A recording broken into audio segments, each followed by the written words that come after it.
Là, voici cette nouvelle Twingo. Comme Renault l'avait promis, eh bien, elle arrive en série 2 ans après le concept et on retrouve directement des choses inspirées du concept qu'on retrouve en série. Là, on a ces arches-là qui évoquent bien sûr les phares de la première Twingo. On a ce petit sourire en coin, l'inscription Twingo juste ici, les 3 bandes en référence encore une fois à la première génération. Maintenant, elle mesure 3,79 m.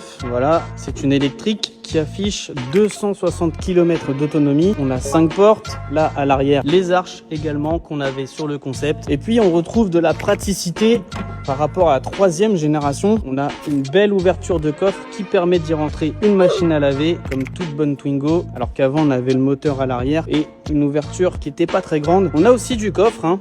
Voilà, et on a encore 50 litres ici avec un sol qui s'ouvre en 2 parties. Les sièges, eh bien, ils sont coulissants indépendamment sur 17 cm. Donc, on peut avoir jusqu'à 360 litres de coffre avec les 2 sièges en avant. Hop.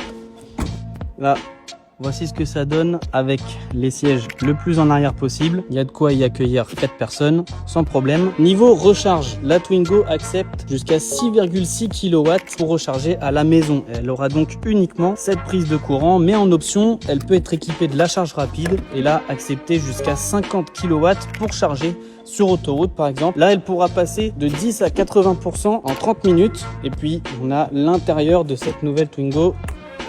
Hop.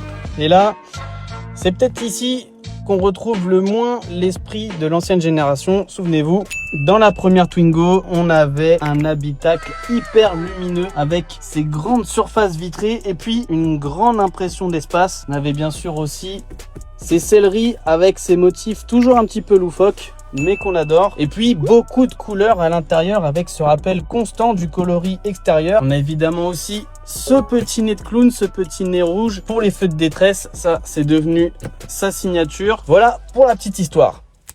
Là, c'est un peu plus sombre. On a moins cet effet aquarium de la première génération. Et puis, on a des plastiques.